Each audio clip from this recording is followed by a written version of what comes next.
Imagina una cocina que no es una prisión para mujeres, un lugar para condimentar, sazonar, sancochar la vida. Una fragua, un fogón transformador, un lugar donde comenzó todo, un lugar donde se confabula, donde se trama libertad.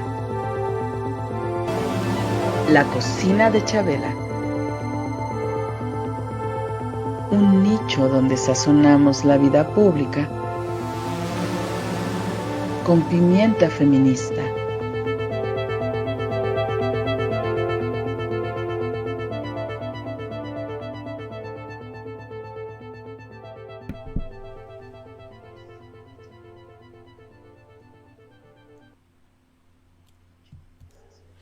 ¿Qué tal? Muy buenas tardes. Tengan ustedes salud, salud, salud y más salud en este 13 de enero de 2021. Estamos en una emisión más de La Cocina de Chabela. Adelante con la titular de este espacio, Maru Chávez. Bienvenida.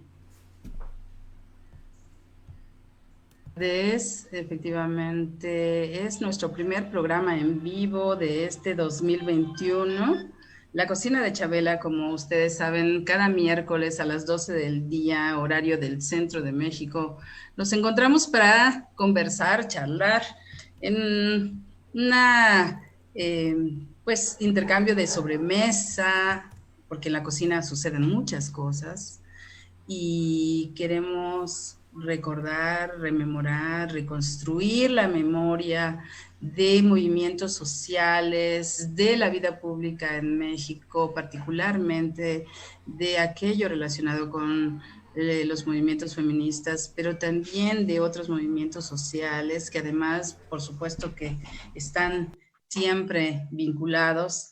Y hoy 13 de enero, que estamos transmitiendo en Violeta Radio 106.1 de FM en la Ciudad de México, o también en www.violetaradio.org en otras latitudes a través de internet, ¿verdad? Nos pueden escuchar.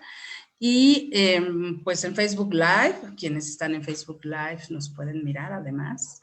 Y hoy tenemos un tema sumamente importante para la vida pública en México y para la historia de México.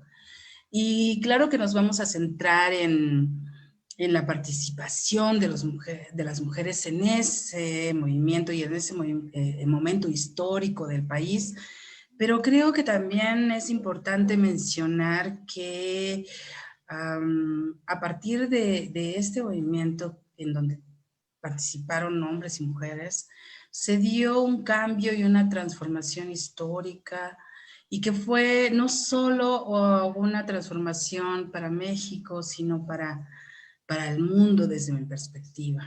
Yo en lo particular me considero hija de la generación de aquellos jóvenes, aquellas hombres y mujeres jóvenes, y bueno, creo que también aquellos hombres y aquellas mujeres jóvenes fueron o son actualmente abuelos o abuelas de jóvenes feministas de esta generación que también están haciendo grandes transformaciones en las relaciones entre hombres y mujeres, pero de eso vamos a hablar más adelante. Ahora, pues nuevamente, Ceci, muchísimo gusto de encontrarnos nuevamente en este espacio y doy la bienvenida de una vez a nuestros invitados, invitado e invitada, Luis Vargas Santiago, a quien no voy a presentar porque seguramente él tiene mucho que decir de sí mismo. Y Emanuela, espero Emanuela pronunciar bien tu apellido, Borsaquielo. Está bien, Borsaquielo, gracias. Borsaquielo. Está muy bien. Gracias por el esfuerzo. ¡Excelente! Bueno, pues bienvenida, Emanuela, bienvenido, Luis. Bienvenidos. Vamos a comenzar nuestra sobremesa en esta cocina de Chabela. ¿Quiénes son ustedes? Luis. Qué rico estar aquí cocinando este platillo que va a ser seguro apetitoso y también muy estimulante para pensar estos presentes tan complejos. Yo soy historiador del arte, fundamentalmente, que con intereses sobre todo en dar clases, en ser profesor, pero también investigador y en hacer experimentos en los museos. Las exposiciones o lo que llamamos la curaduría es una de las áreas que más me entusiasman porque permiten, por un lado, el trabajo colectivo para mostrar una idea a públicos más amplios, más allá de los de la academia. Y eso es algo que he venido haciendo desde hace un rato, con cómplices como Emma u otros colaboradores, armar proyectos que toman salidas públicas en los museos y el proyecto un poco del que me gustaría contarles hoy tiene que ver con eso. Oficialmente mi adscripción es la UNAM. Soy investigador en el Instituto de Investigaciones Estéticas, que es mi casa, donde doy clases. Y además también soy cofundador de una iniciativa independiente que se llama Aura, donde hacemos proyectos como este de DM68 y otros tantos más. Eso, si quieres después les cuento más de otras cositas, pero creo que con eso es suficiente por ahora.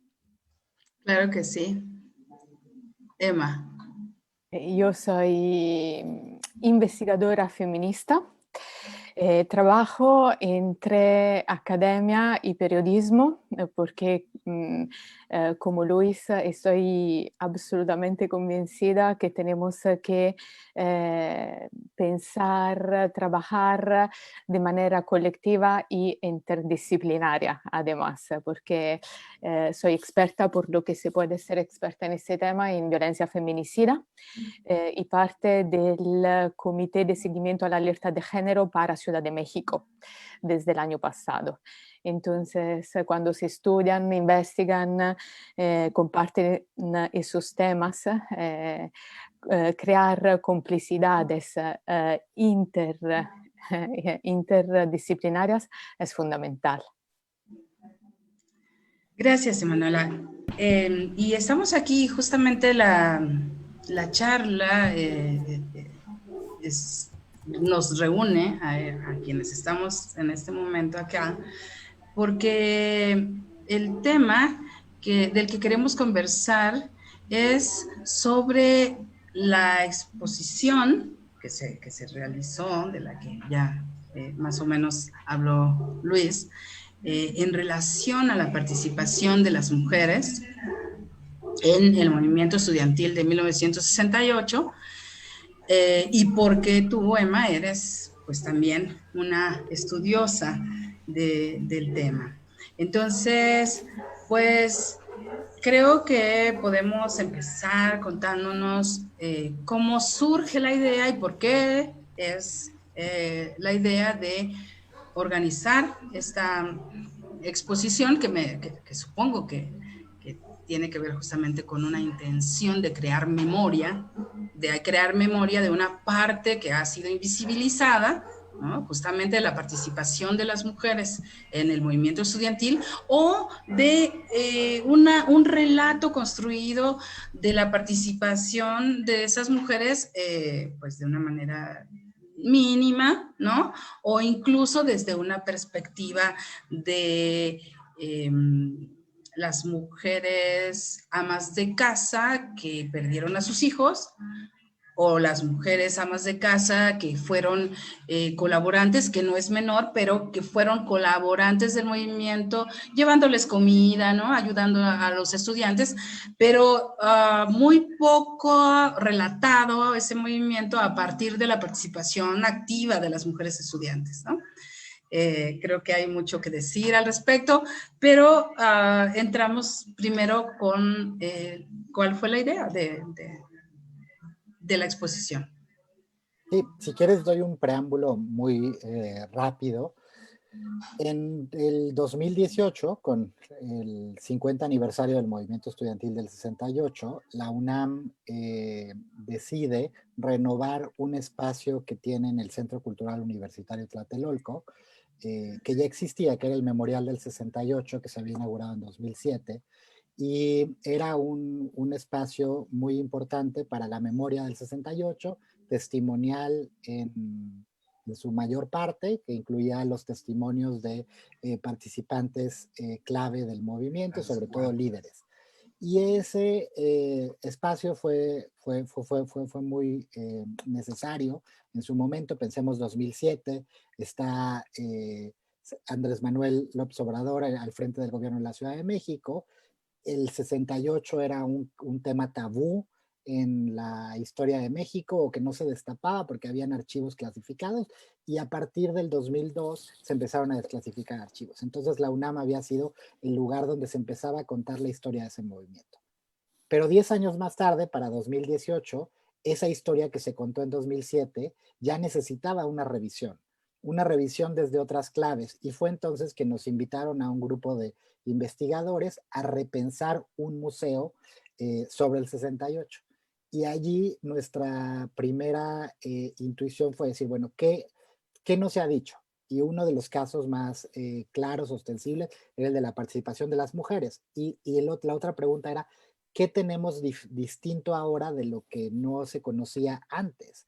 Y lo que teníamos era accesos a una cantidad de archivos públicos y privados de participantes del 68 o de la policía, la Dirección Federal de Seguridad, que nos permitían abrir un entendimiento distinto del 68. Y además también estábamos muy cerca de que había ocurrido Ayotzinapa. Entonces las generaciones jóvenes también estaban espejeando constantemente lo que había pasado en el 68 con lo que les pasó a los 43. Entonces esas eran las claves, el caldo de cultivo con el que en 2016 empezamos a repensar lo que iba a ser un museo con una exposición permanente que está en el Centro Cultural Universitario Tlatelolco de la UNAM, y lo primero que nos quedó claro es que no hay ninguna persona a la que le quepa el 68 a la cabeza, es gigantesco. Entonces ahí fue cuando decidimos armar un proyecto colectivo, y fue Emanuela Borsaquielo quien lideró, o digamos encabezó, la revisión feminista del movimiento estudiantil. Y ahí ya le doy la estafeta a Emma para que nos cuente cómo fue desde su lado esto. Es muy difícil retomar un movimiento, la historia, ¿no?, de un movimiento a través de la mirada, ¿no?, de las mujeres y de cuerpos diferentes, cuando parecía que sobre ese movimiento se había dicho todo. En realidad es que entonces desde dónde pensamos, ¿no? Porque ya la estructura era justo lo que tú decías, Mauro, al principio, ¿no? Las mujeres llevaban comida, las mujeres participaban por las primeras en las marchas, las mujeres estaban, pero siempre escribiendo o transcribiendo discursos, palabras, pensamientos de otros. Entonces volvemos a repensar a preguntas banales, ¿no? ¿Cómo estaban de verdad las mujeres en esos espacios? Y sobre todo, visto que desde el 68 hacia hoy en día nacieron 3 generaciones diferentes de mujeres y de feministas, decidimos de entrevistar mujeres del 68, escuchar mujeres de los 70, de los 80 y de los 90, para ver el 68 qué sentido tiene entre diferentes generaciones de mujeres, ¿no? Entonces esta mirada y esta escucha intergeneracional fue muy fértil para volver a repensar el 68, y además en un contexto político extremadamente importante y transformador, porque como decía Luis antes, claro que estaba Ayotzinapa, pero al mismo tiempo como sabemos, en Latinoamérica hay una potencia política feminista que está afirmándose de forma muy, muy fuerte, ¿no? Acaba de pasar la lucha de las argentinas, acaba de pasar la lucha de las chilenas. Entonces, volvemos a escuchar en las plazas otra vez esos movimientos que claramente tienen una biografía y una genealogía. Cecilia. Una pregunta, Emanuela.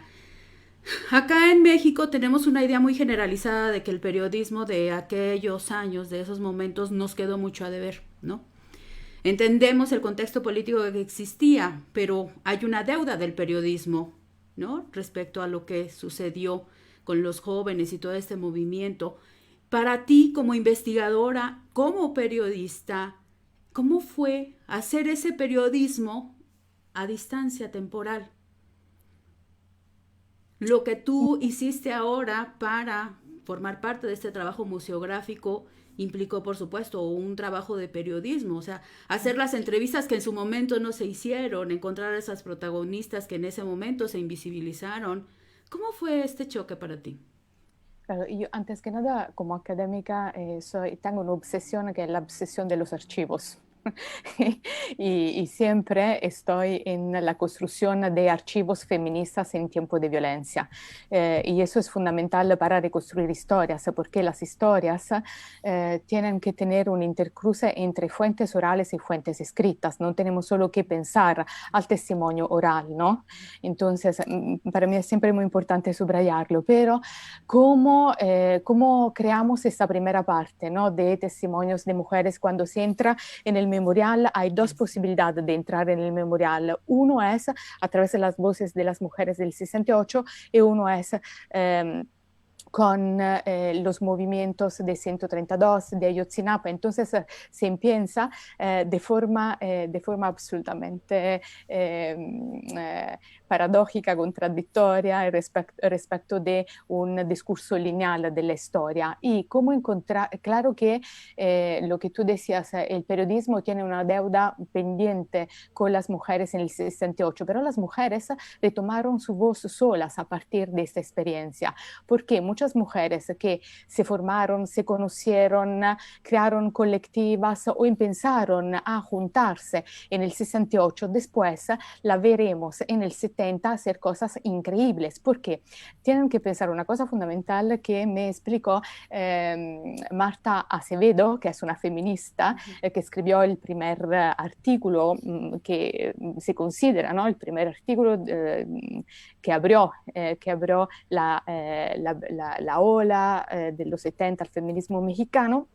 Marta Acevedo dice que después del 68 el movimiento feminista fue el primer movimiento que después de la matanza del 2 de octubre logró ocupar otra vez las plazas y de forma colectiva.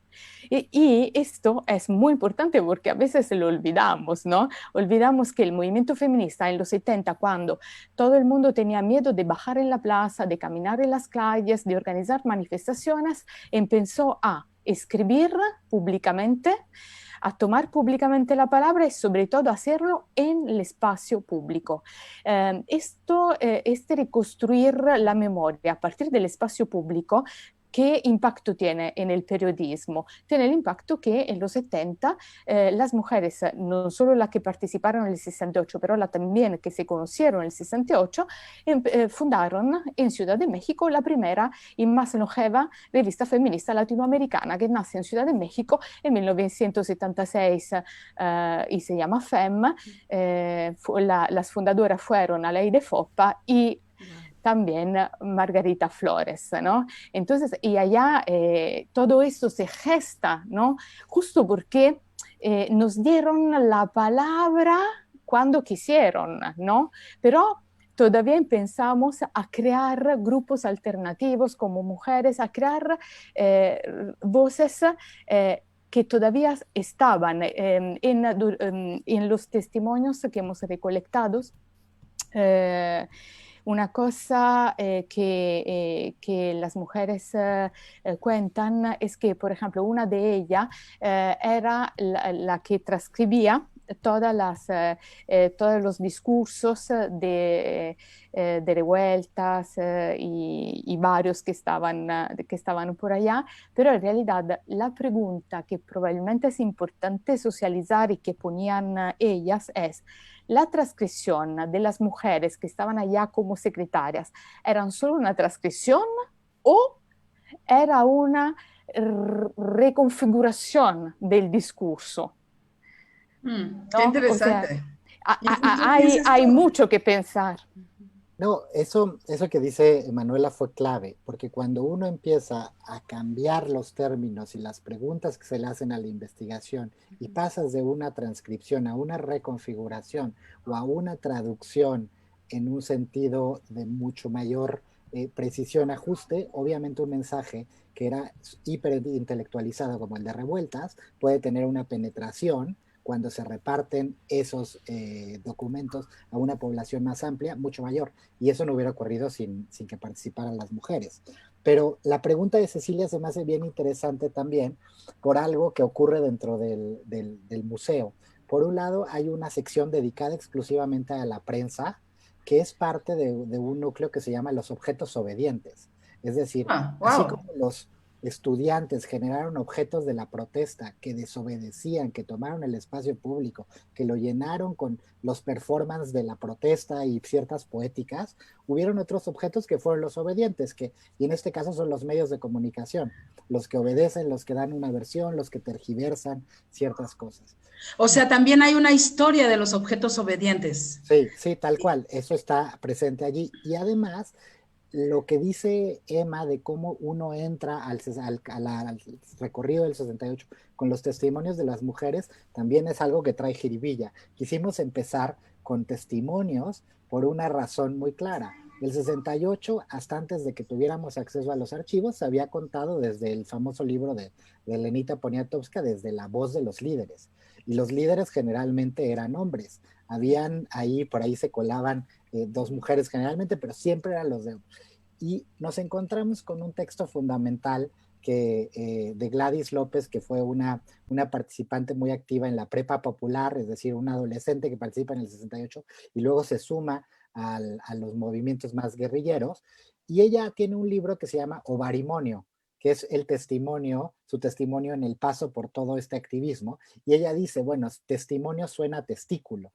La voz de los hombres ha estado muy presente. Entonces, ¿por qué no empezamos a hablar desde el ovario? Y entonces, el tener estos diálogos que decía Emanuela, intergeneracionales, siendo los que abran el 68, ya te plantea una versión distinta de los hechos o una posibilidad de repensarlos desde claves como las que decía. ¿Eran transcriptoras o estaban reconfigurando el lenguaje? Yo tengo una pregunta sobre la manera de relatar o de crear la memoria de Elena Poniatowska, que pues es como la escritora más conocida del 68, y el resto de los líderes estudiantiles que también en su momento publicaron sus libros, ¿no? Y Luis González de Alba, entre los más conocidos. Hay una diferencia en la construcción de la memoria sobre la participación de las mujeres en el 68 en esos relatos, tanto de Elena como de los escritores varones. Ahí no sé si quiero decir algo, no, yo lo único que sumaría es justo el ejercicio de la memoria es un ejercicio siempre en tiempo presente. Uno trae el pasado al presente y desde allí lo va comunicando. Y si vemos cómo se ha narrado el 68, muchas veces desde los testimoniales, como los que has nombrado y otros tantos, sí vemos que se van ajustando ciertas cosas. Y en esos ajustes van desapareciendo quizá la participación de algunos grupos o se le va dando más relevancia al líder.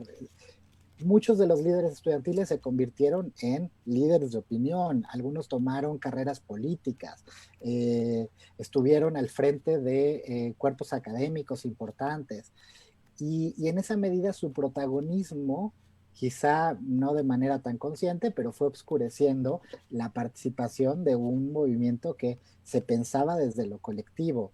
Entonces, la única manera de reponer lo colectivo, de enfrentarse a estas memorias que se fueron haciendo memorias hegemónicas, era destapar otras memorias y otros tantos discursos que estuvieron. Y ahí lo que teníamos era la investigación, la posibilidad de entrevistar, el periodismo, y eso es en suma M68, es un gran archivo, un archivo de la palabra y un archivo de documentos y un archivo que es un poco desordenado para algunos, pero justo creemos que se trata de emancipar a los visitantes, a los usuarios, y de que ellos también puedan ir generando su propio discurso. Luis, tras bambalinas nos habías comentado que tenías por ahí algunas imágenes, a ver si las vas preparando para que también quienes nos están acompañando en la transmisión en nuestra página de Facebook Live, pues puedan mirar lo que ya nos diste una probadita hace un rato. Te las voy pasando y mientras Emma puede Adelante, Emma, sí. Sí, quería seguir justo lo que estaba diciendo Luisa y decir que claro que hay una diferencia, ¿no?, entre cómo narran las mujeres y cómo narran los hombres. Elena Poniatowska decía que mientras estaba escribiendo su texto, estaba al mismo tiempo amamantando. Y esto te cambia en la escritura, ¿no?, porque inserta ya, más que la palabra escrita, una práctica de cuidado.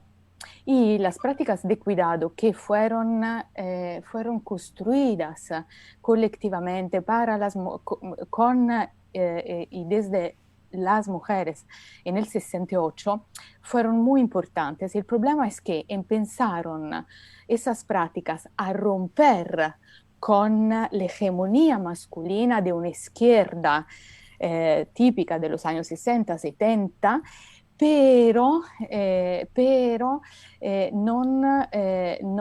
claramente non fueron las que se instalaron como principales. ¿Eso qué significa? Que después pagamos la cuenta, ¿no? Pagamos la cuenta de esta pérdida de prácticas colectivas de elaboración del luto, porque después del 68, después de la matanza del 2 de octubre, sobre todo los líderes del 68, lo que habían sufrido un gran trauma, nunca elaboran colectivamente este trauma. Algunos de ellos se suicidan, otras no hablan sino después de 20 años, ¿no? Y eso yo creo que tenemos que tenerlo presente porque incidió en la cristalización, ¿no?, de lo que hoy pensamos como el 68 en México, y que creo que esta exposición rompe, ¿no? Emma, yo complemento la pregunta de Cecilia en relación a una periodista compatriota tuya que narró en su momento el 68, Oriana Fallaci, ¿no? Y además de ella, hubieron otros relatos, no para la reconstrucción o la construcción de la memoria, sino para la narración prácticamente en tiempo real de lo que estaba sucediendo. ¿Y cómo identificas también en el periodismo? Es decir, ¿dirías que ella se diferenciaba de los sujetos obedientes en relación a la prensa mexicana, por ejemplo, la prensa comercial, hegemónica o mainstream, como también se le conoce? Había diferencias en los relatos también, y en el mismo sentido de un relato hecho en tiempo real por una mujer periodista. No tenemos relatos, crónicas hechas en tiempo real, sino la de Elena Poniatowska, ¿no? Lo que tenemos son transcrituras. Por eso antes hablaba y subrayaba la importancia de cómo las mujeres transcribían y no tenemos una presencia fuerte de las mujeres en el periodismo, sino que el 68 fue un punto de partida para que la tuvieron después, a partir de los 70, eso sí. a partir de los 70 entran a escribir como un Vice, entran a escribir en su propio espacio, porque visto que las revistas oficiales no la aceptaban, empezaron a crear desde ellas revistas independientes. Y el punto de partida seguramente fue el 68, el momento de experiencia colectiva que vivieron en el 68. Pero aparte de la palabra escrita, no tenemos que olvidar, creo, otra cosa que caracteriza mucho este periodo, que es la palabra compartida oralmente, de cuando las mujeres, y no solo las mujeres, transcribían los discursos de los líderes en panfletos y lo iban a distribuir en mercados, en las calles, en los espacios públicos para difundir lo que eran las instancias del movimiento del 68. Cuando se transcribían los discursos de los líderes en esos panfletos, cuando se iba por la calle o en los mercados para compartir la palabra, claramente allá era un momento que no tenemos grabado, ¿no? Pero era un momento fundamental de una práctica que después se quedó, ¿no? Se quedó como una práctica política una práctica política comunitaria. Y eso creo también que se rescata muy bien en esta exposición, no solo a través del testimonio de las mujeres, sino en la parte que le estaba citando Luis, ¿no? De objetos desobedientes. Hemos preparado como una pausa musical, Maru, sí. Material de Judith Reyes. Al respecto, ¿ustedes tienen algo en este trabajo que nos puedan decir de ella? Nosotras vamos a poner ahorita la ocupación de la universidad, pero ¿ustedes tienen algo de esta intérprete importante? Ella contó de alguna manera el material con el que se cuenta, sin lugar a dudas, también están, entre otros, los corridos que ella interpretó y que ella compuso, ¿no?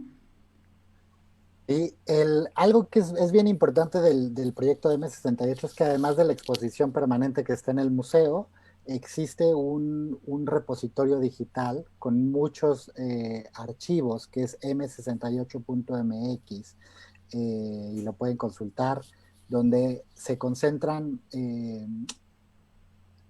documentos, audios, videos, fotografías, obras de arte vinculadas al 68 y a los movimientos sociales de los últimos 50 años. Entonces, me parece que allí hay algo de Judith Reyes, pero lo tendríamos que checar ahora, porque al tratarse de un archivo que se va cambiando constantemente, las secciones del museo se pueden ir, digamos, como se pueden ir sumando o cambiando algunos objetos. Y hay una parte que se llama deliberaciones, que si quieren después platicamos de ella, donde justo se está contando los esfuerzos de diferentes colectivos feministas y de disidencia sexual en torno al 68. Ay, sí, claro que sí, encantadísimas. Pero vamos al corte con Judith Reyes y regresamos a esta charla en la cocina de Chabela, 106.1 FM en la Ciudad de México, www.violetaradio.org para el resto del mundo a través de internet. Vamos, Cecilia.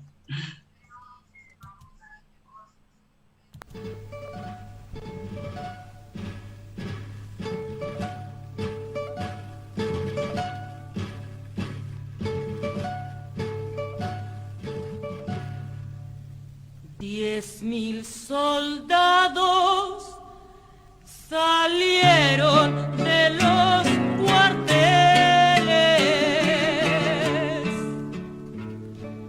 con tantos tanques de guerra que daba horror.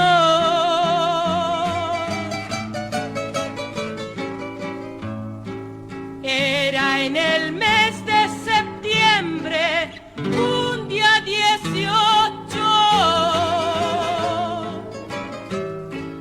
año del 68, muy tricolor. Igual que bestia niñas con botas han pisoteado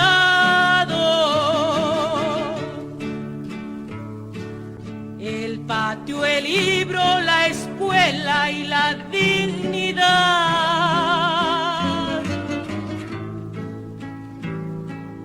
Fueron a mearse en las aulas y convirtieron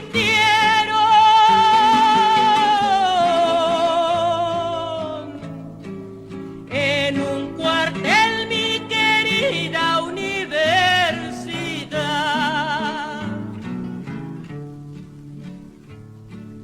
Estaban en asamblea padres y madres,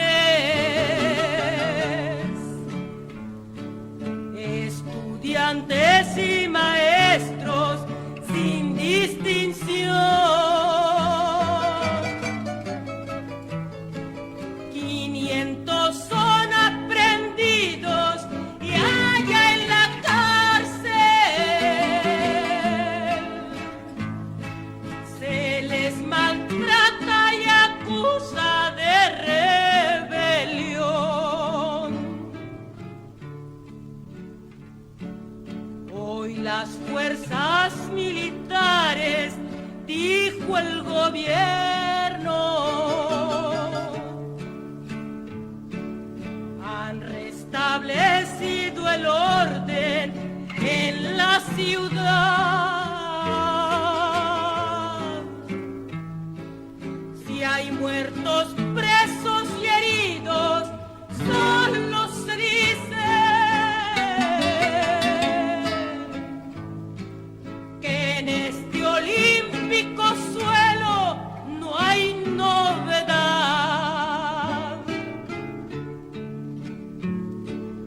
Pero dos delegaciones manifestaron marcharse de la Olimpiada y marcharse ya. Si las tropas del gobierno no se largaban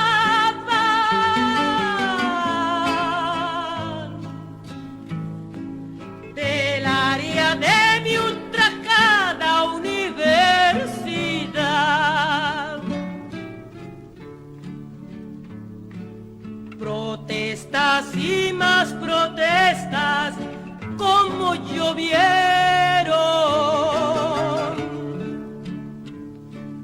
y el mundo vio horrorizado nuestra verdad.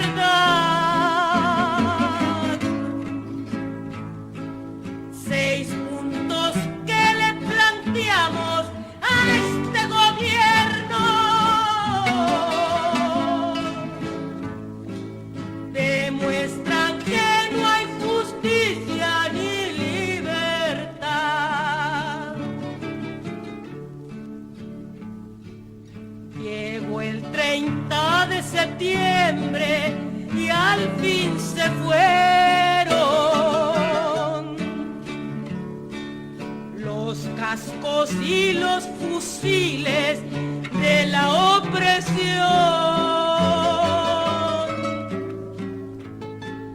10,000 soldados regresan a sus cuarteles,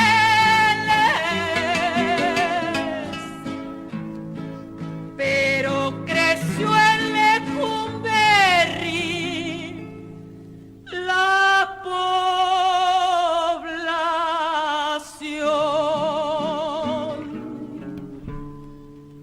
10,000 soldados regresan a sus cuarteles.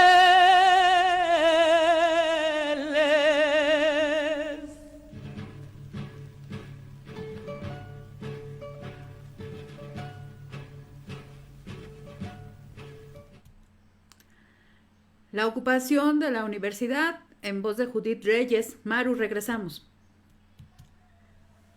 Pues me dejó un poco conmovida, en realidad. estábamos conversando con Luis Vargas Santiago y Emanuela Barciaquielo, pues académicos de la UNAM, investigadores, investigadoras de una serie de temas relacionadas con la memoria, con la reconstrucción de la memoria de un movimiento importantísimo en la historia de México y importante también para la transformación de la vida de los y las jóvenes en México. El movimiento del 68, ya en la primera parte de este programa, conversamos sobre cómo se construye el relato, cómo se construye la memoria de la participación de las mujeres. Y ahora que escuchaba la canción, me preguntaba si había una manifestación explícita de la rebeldía de las mujeres, o sea, en este contexto global de rebeldía juvenil, había una rebeldía específica de las mujeres a un sistema, pues al sistema patriarcal, que ahora lo llamamos, que sí era nombrado así, y en específico ante un sistema tan autoritario, tan patriarcal desde mi perspectiva, que estaba representado por el presidente de la República, Gustavo Díaz Ordaz, en ese momento, y estaba representado por un partido político que estuvo en el poder durante 7 décadas en México, más de 7 décadas, y eso, o sea, era como... era explícito, es pregunta, esta rebeldía para romper ese sistema patriarcal o este sistema autoritario también representado por el Ejecutivo Federal de aquel momento. Luis, si permites, contesto rápidamente y te paso la pelota. Depende qué sentido damos a la palabra explícito. O sea, esas mujeres en ese momento, como primer acto explícito y revolucionario, tenían su presencia corporal en lugares antes inesperados, donde antes era inesperado verlas. Por la primera vez su cuerpo aparece en lugares donde antes uno no se esperaba de poder ver un cuerpo femenino o un cuerpo diferente. Y entonces solo el simple hecho de estar allá viviendo y habitando ese espacio fue revolucionario. Fue revolucionario para la gente que te ve, para la gente que cambia la mirada, que intenta cambiar la mirada viéndote allá, y también para ella estando allá. Y también que endosaban. Muchos de los testimonios dicen, yo me ponía pantalón por la primera vez, o era el periodo donde estaban llegando los anticonceptivos, entonces las mujeres no lo decían explícitamente, ¿no? Libertad sexual, nunca estaba dicho explícitamente como en el Mayo francés del 68, lo de la libertad sexual, pero estaba practicado. Por la primera vez empezaban a dormir afuera la noche durante la ocupación, no pocas, pero sí estaban. Entonces había prácticas no dichas con carteles, pero mucho más efectivas como prácticas, porque iban revolucionando el cotidiano, ¿no? De su experiencia vivencial de este momento. Sí, creo que para entender la dimensión que tuvo el 68 a nivel mundial, hay que ver qué tipo de movilizaciones sociales habían antes y cómo el 68 marca un parteaguas, porque antes la organización era por causas específicas, podía ser movimientos obreros, sindicales, incluso el de las sufragistas. El 68, en cambio, empieza a hablar de la libertad, y la libertad en un sentido mucho más amplio, casi como de bienestar de vida, de posibilidad de expresión, de una suma de libertades, donde la participación de mujeres con estos hechos tan performáticos y tan fundamentales que ha narrado Emma, o el típico que siempre dicen, bueno, la minifalda, la píldora anticonceptiva, etcétera, sí hay un recambio de cómo se van entendiendo las posibilidades de convivencia al interior, digamos, de la sociedad y de esa sociedad con el gobierno. ¿Cuáles son las demandas?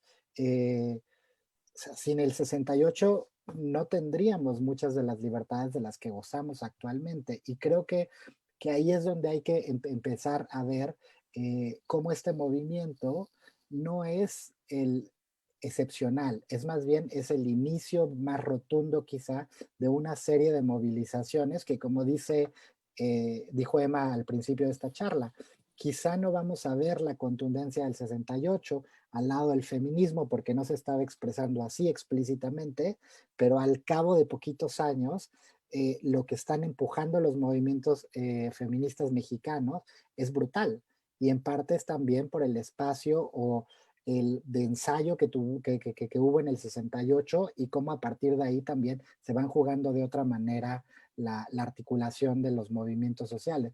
El ejemplo típico, creo, Emma, corrígeme, pero me acuerdo mucho de Marta Lamas diciendo, bueno, yo en el 68 era chofer y entonces manejaba y ayudaba como a repartir ciertas cosas, daba hospedaje a algunos compañeros, pero ahí fue como el inicio de una conciencia que después en unos años va a tomar otros vuelos. Claro, y como dice Luisa, también muchas mujeres en este momento, muchas mujeres guerrilleras que hemos entrevistado en los 70 que entraron en la clandestinidad, lo dicen explícitamente a partir de Gladys López, ¿no? Que desafortunadamente hemos perdido falleció justo después la exposición. Ella dice, sin el 68 yo no iba a entrar en la guerrilla, en la clandestinidad, y conmigo muchas mujeres no iban a entrarle a esa experiencia. Entonces, claro que tenemos que verlo de una forma, el 68 acobija los demás movimientos que desde el 68 pueden hacer de forma diferente, ¿no? Se ponen en juego palabras que antes no existían, ¿no? Y creo que la exposición da esta idea, porque cuando la idea no es poner en el centro el 68 en la exposición, es entender cómo el 68 acobija todos los demás movimientos. Y una de las cosas que la verdad estoy súper orgullosa de participar a este trabajo, y que es una de las pocas exposiciones en el mundo donde el movimiento feminista y las constelaciones feministas están en el centro de la exposición como movimiento político al par de los demás movimientos políticos mexicanos. Pero sin nombrarse feministas. No. Nombrándose. Nombrándose también. O sea, hay en el centro de la exposición una parte que se nombra Constelaciones Feministas, donde hemos recogido diferentes archivos. En realidad hemos recogido 12 archivos feministas, de archivos privados que por la primera vez fueron digitalizados gracias a esta investigación. Y pueden consultarlos libremente, ¿no? En la web que citaba Luis, que Constelaciones Feministas, que ahora está aquí proyectando en esta imagen, Luis, donde hemos recogido 12 archivos feministas, lo hemos digitalizados, antes claramente estudiados en profundidad, digitalizados, y ahora cualquier persona puede entrar a eso que es un tesoro infinito, ¿no? Y es, la verdad es la primera exposición en América Latina, por lo menos, donde el movimiento feminista está a la par con los demás movimientos sociales. Wow. Que esto es, efectivamente me parece que es inédito, no conozco alguna exposición de este tipo. Y es que, si me lo permites, Maru, algo muy importante, o sea, fue la lectura feminista del 68, la mirada feminista sobre las políticas de la memoria, sobre los movimientos sociales, fue algo que nos revolucionó cuando estábamos haciendo el planteamiento curatorial. Hay libros como el de Susana Draper del 68 que hacen un recambio, una relectura. Y nosotros nos preguntábamos cómo dar cuenta de esa lectura otra en el espacio del museo. Y un poco el ensayo que hicimos o la apuesta fue tratar de reponer cuál es la mirada feminista versus la mirada patriarcal. Y aquí les pongo un ejemplo, una imagen para que la tengamos en la cabeza. La mirada patriarcal, hegemónica, masculina, mira desde el centro, como en una especie de panóptico, ¿no? Que lo está cubriendo todo y está controlando a los cuerpos, controlando lo que ocurre. La mirada feminista, en cambio, está en los márgenes. Y entonces es una mirada reflexiva que mira hacia afuera como hacia adentro. Y en ese sentido puede tener una reflexión incluso crítica de sí misma. Y entonces por eso es que decidimos que el 68 funcionara como una especie de gran recorrido que abraza a los movimientos sociales contemporáneos. Y uno puede ver hacia afuera del museo, como el edificio es un edificio de los años 60, todo de cristales, funcionalista, puede ver la calle, el espacio espectacular, público, la plaza de las Tres Culturas. Y hacia adentro, por la museografía transparente, ves lo que pasó después del 68. Eso era un ejercicio que nos interesaba mucho y que nos lo legó el feminismo. De otra manera hubiera sido difícil. Tenemos aquí un asunto de tiempo, Maru. Son las 13 horas, entonces dime qué hacemos. ¿Podemos continuar? Sí, continuemos. Bien, es que quiero comentarles a Luis y a Emanuela, pero también a quienes nos están escuchando, que Violeta Radio, al ser una concesión, como cualquier otro medio de comunicación, tenemos la obligación de transmitir la propaganda electoral, que estamos ya en campaña para las elecciones de este año, y aprovecho para mencionar que pues desde el 23 de diciembre empezamos a transmitir como masivamente spots de partidos, ¿no? Sí. No es algo que nos agrade mucho, pero es parte de nuestras obligaciones como concesionarias. Entonces, bueno, además también lo quiero hacer la aclaración, la información, porque pues escuchamos a veces mensajes muy controvertidos, atrevidos o incluso agresivos de parte de los partidos políticos, y esta es una emisora comunitaria, es una emisora feminista que nuestro discurso y la construcción de nuestro relato pretende no ser agresivo. Sin embargo, al transmitir este pautado electoral, muchas veces puede sonar fuerte a los oídos de nuestros radioescuchas y nuestros radioescuchas escuchar este tipo de propaganda, pero es parte de...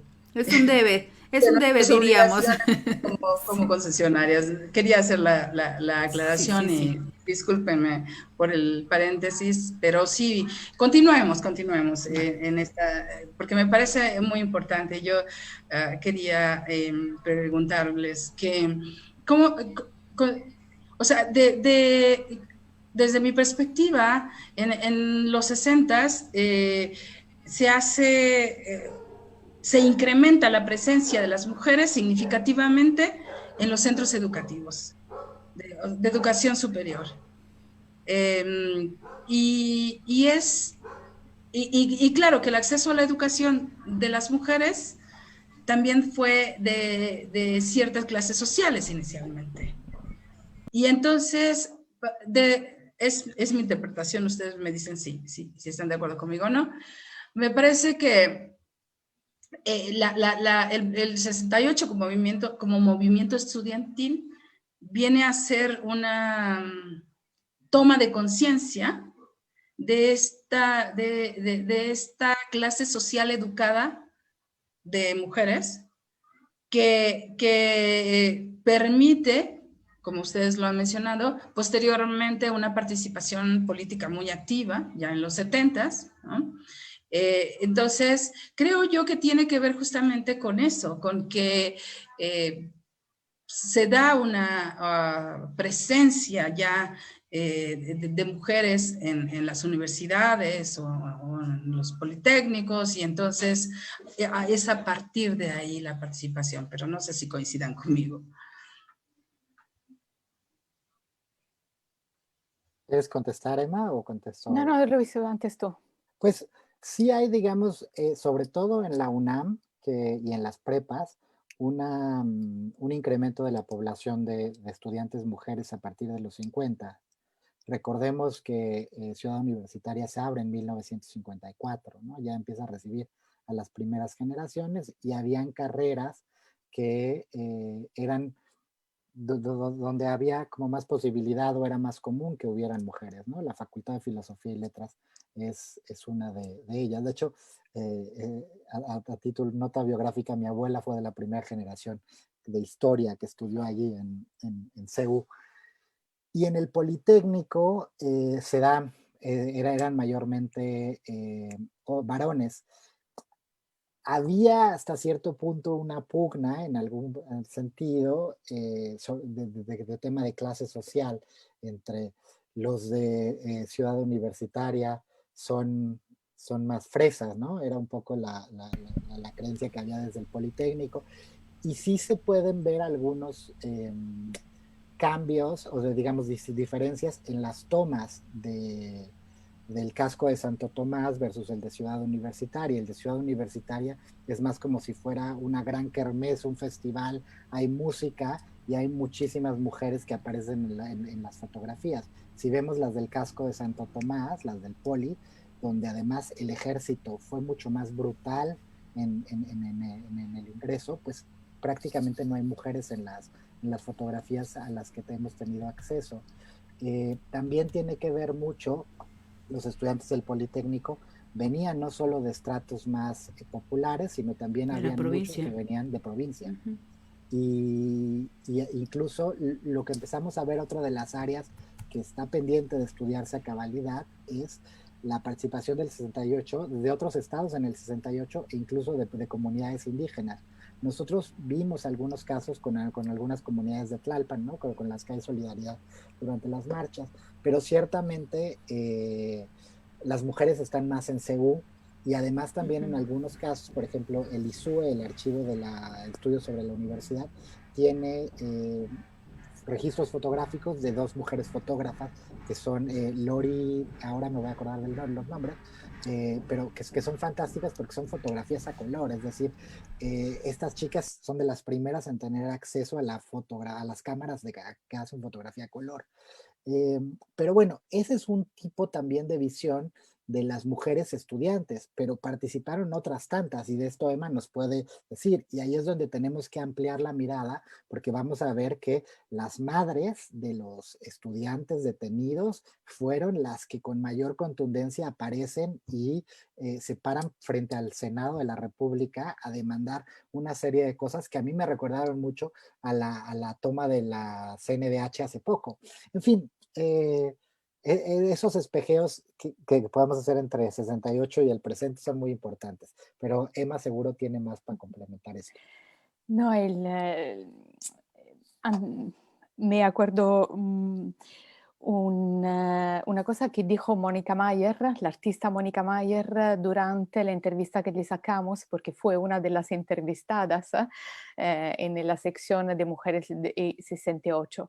Y Mónica Mayer dijo, tenemos que acabar de pensar que el feminismo nació solo como movimiento de clase alta, medio alta y desde Ciudad de México, porque probablemente si hasta ahora lo hemos narrado y relatado así es porque no hemos sabido escuchar otras voces.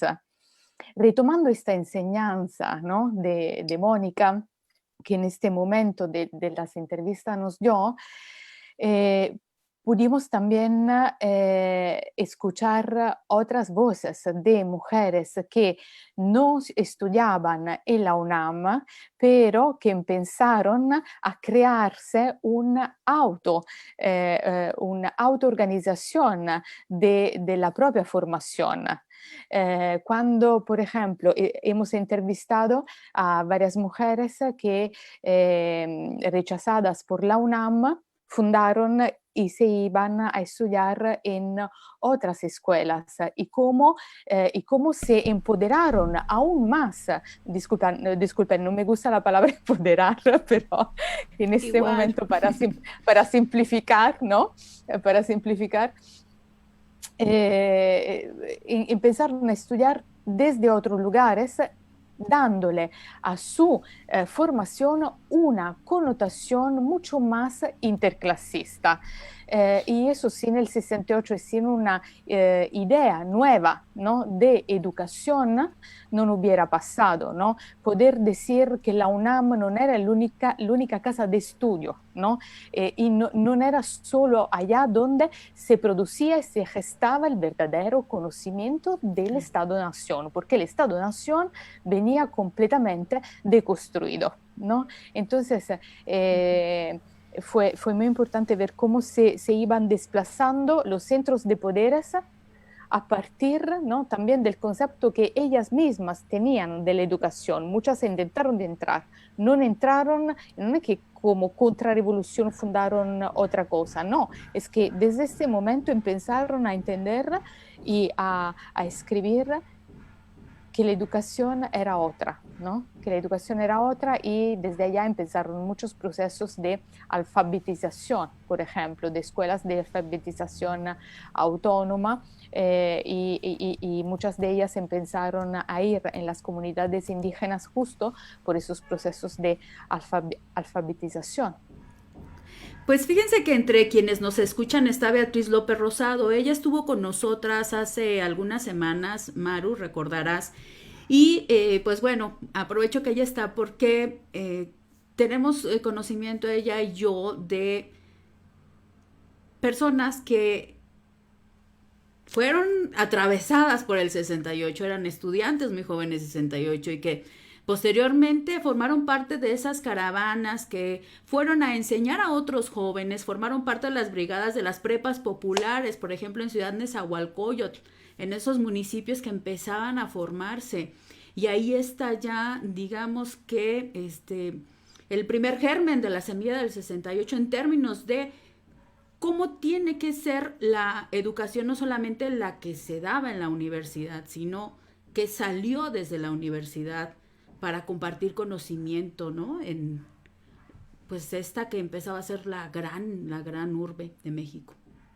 Y además, lo que tú dices, Cecilia, me hace subrayar otro aspecto, ¿no? La prepa popular fue una experiencia de formación autónoma fundamental que todavía resistió por mucho tiempo. Se escribieron libros, algunos escritos por mujeres.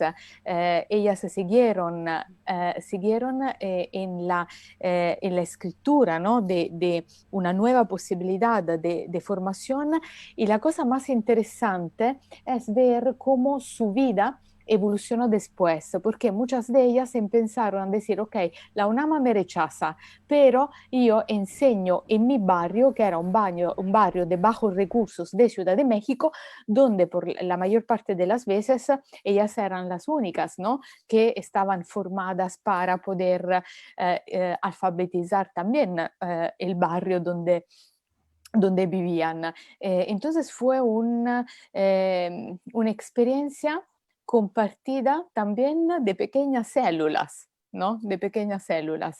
Y uno de los esfuerzos que hicimos en la exposición fue no solo de poner al centro no siempre las voces conocidas del 68, ¿no? Por ejemplo, la Nacha Rodríguez, maravillosa, también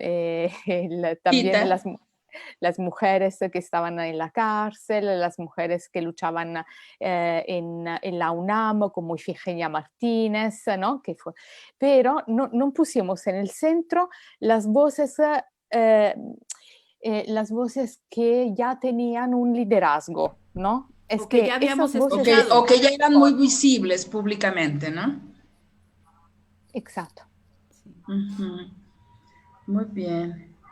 Pues Ceci hace unos años escribió, inspirada en una fotografía de mujeres del 68, escribió un texto para un libro justamente que pretende resaltar la participación de las mujeres, visibilizar o poner al frente la participación de las mujeres. Entonces, yo quiero pedirle a Ceci que nos lea ese texto que escribió. Sí, se trata de de los textos que conforman la antología Flores para el No Olvido, no sé si la pueden ver, que sacamos mujeres escritoras que formamos parte del colectivo de Mujeres en el Arte, como arte, precisamente en el 2018, a los 50 años del movimiento. Y les comparto esto que se llama Laura. Me gusta imaginar que te llamas Laura. También me gusta imaginarte viva, levantando el puño izquierdo y sosteniendo con la diestra el volante que te ofreció una joven en marcha rumbo al Zócalo. Quiero imaginarte, Laura, evocando con tristeza, pero también transitando por las calles con coraje, gritando justicia, libertad, igualdad. Estoica como hace 50 años.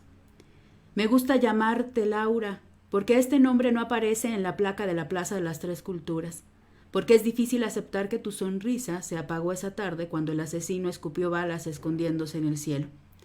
Días antes habías unido tu voz y tu silencio a la voz y silencio de un coro de jóvenes que empezaban a surcar y a arrojar semillas en un campo agreste. Laura, te vi en esa foto. Caminabas junto a otras estudiantes. Eran 8 en esa fila que encabezaba el contingente de la Escuela Nacional de Ciencias Biológicas.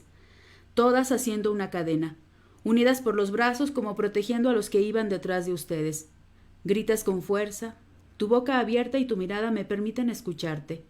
Miro tus piernas descubiertas hasta arriba de la rodilla. E igual a ti, todas las de la fila.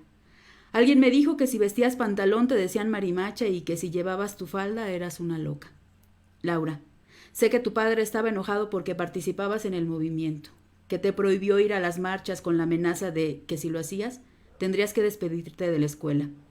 De por sí, él no quería que estudiaras porque solo podía imaginarte un futuro como esposa y con hijos, pero nunca te preguntó si eso era lo que tú soñabas para ti.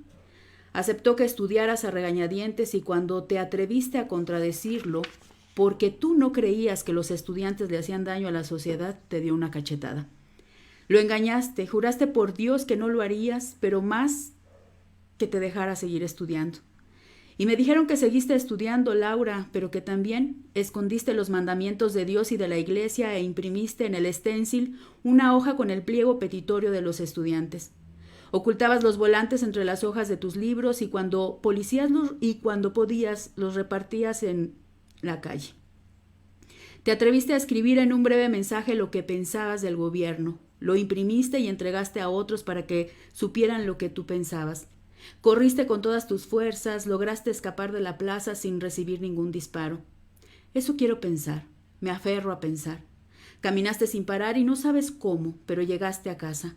Tu madre estaba preocupada porque ya había pasado mucho tiempo de la hora en la que regularmente regresabas. Tu padre te regañó y tú lloraste y no podías contarles con claridad lo que acababa de suceder. Te lo dije, respondió él, e inmediatamente dio la orden de que al siguiente día no irías a la escuela. Y así fue. Te quedaste en casa, pero no por la amenazante orden de tu padre, sino por el dolor y tristeza, por la rabia que te provocaron los asesinos. Sé que sentiste temor, que un fugaz pensamiento te invitó a dejar la escuela, pero fue mucho más rápido que el movimiento de las células que mirabas en el microscopio, a las que querías comprender. Libraste varias batallas en la sala de tu casa y saliste victoriosa porque regresaste a las aulas y a los laboratorios de la Escuela Nacional de Biología. Nunca volviste a ver a compañeros que jamás regresaron, algunos por temor, otros porque los alcanzó alguna bala. Querida Laura, me encanta imaginarte con tu bata blanca, frente a un grupo de jóvenes bachilleres, enseñándoles cómo se mira por el microscopio, explicándoles cómo un espermatozoide fecunda un óvulo, qué es el ADN y cómo se reproducen los virus. Me gusta mirarte dando las primeras clases de la secuencia del genoma humano. Y es que me dijeron, Laura, que terminaste tu carrera, que hiciste estudios de posgrado, que decidiste casarte, tener hijos y seguir en la Escuela Nacional de Biología, que te convertiste en profesora e investigadora. Ahora estás por cumplir 70 años. Hace poco que alcanzaste una pensión y dejaste las aulas, pero sigues en las calles, transitando esos caminos que sembraste, levantando el puño, exigiendo la aparición con vida de 43 estudiantes, rechazando la presencia de porros en la universidad, pugnando por el derecho de las mujeres a decidir sobre su cuerpo, luchando por un aborto legal y seguro porque amas la vida, haciendo la B de la victoria. Me gusta llamarte Laura, porque es armonioso y musical. Me gusta llamarte Laura y pensar que estás viva, porque en ti viven aquellos que murieron la tarde que el asesino escupió balas escondiéndose en el cielo. Pues hasta aquí el texto. Muchas gracias por la oportunidad, Maru. Muchas gracias. Qué belleza. Te pregunta Luis cuál es la foto en la que te inspiraste, Ceci. Está por acá. Me compartiste tú una también. Es donde se ven a estas mujeres. La voy a poner. Es que creo que es la de Manuel Álvarez Bravo, ¿no? Que van vestidas de blanco. Así es, sí, es esa precisamente. La tenemos ahí en el m68.mx, si la quieren ver, solo pongan Mujeres Marcha y les sale, es una foto muy linda. Sí, sí. Pues muy bien, pues muchas gracias, qué interesante, reconfortante, conmovedora conversación alrededor de estas Lauras que describe Ceci y que algunas de ellas, pues, efectivamente quedaron en ese día trágico del 2 de octubre de 1968. Pero también creo que es necesario recuperar a esas Lauras que han seguido hasta ahora en la lucha, exigiendo la justicia también por sus hijos o sus nietos, como los estudiantes los 43 estudiantes de Ayotzinapa. Y yo les agradezco muchísimo a Luis, a Emma, por haber estado acá con nosotras, compartiendo estos relatos y el trabajo tan importante de recuperar la memoria que han estado haciendo. Muchísimas gracias, Ceci Figueroa, también. Gracias, Maru. Nada más preguntarles rápido, ahorita en los momentos de pandemia, ¿cómo podemos acceder a las imágenes? Bueno, ya nos dieron algunas direcciones, pero rapidito nos pueden recordar, por favor. Sí, se puede consultar todo el archivo, digamos, digital de los objetos que están en el museo en m68.mx, también en el Facebook del Centro Cultural Universitario Tlatelolco, el CCU Tlatelolco de la UNAM, hacen recorridos virtuales del museo y en cuanto estemos en semáforo amarillo, reabrirá este museo, pueden escribir, pedir visitas, es gratuito y además tienen mucho trabajo con grupos, ya sea escolares, familias, entonces siéntanse en toda la libertad de ir, creo que es una gran experiencia y mil gracias por el espacio, Ceci, Maru, estamos bien contentos de estar aquí. Muchísimas gracias, me conmovió profundamente la lectura y el texto. Gracias sobre todo para abrir el espacio a una exposición que todavía podemos seguir, como tú decías, a Cecilia, justo en este momento, ¿no? de cierre de todo, porque podemos acceder a ella a través del repositorio digital. Entonces, muchísimas gracias, es siempre un gusto conversar con ustedes y escuchar el radio. Muy bien, pues no dejen de escuchar Violeta Radio, La Cocina de Chabela, un programa para hablar de la vida pública del país con pimienta feminista. Agradezco muchísimo la operación técnica que siempre hace Ceci, la producción para la transmisión de Facebook Live. Muchísimas gracias, Ceci. Muchísimas gracias nuevamente, Emma, Luis. Y nos escuchamos el siguiente miércoles a las 12 del día. Hasta luego. Que estén bien.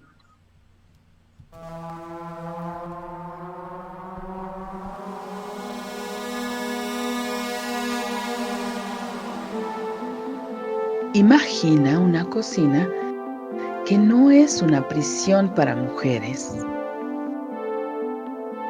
Un lugar para condimentar, sazonar, sancochar la vida. Una fragua, un fogón transformador. Un lugar donde comenzó todo. Un lugar donde se confabula, donde se trama libertad.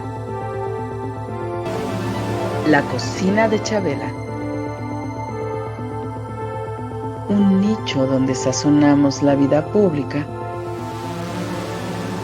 con pimienta feminista.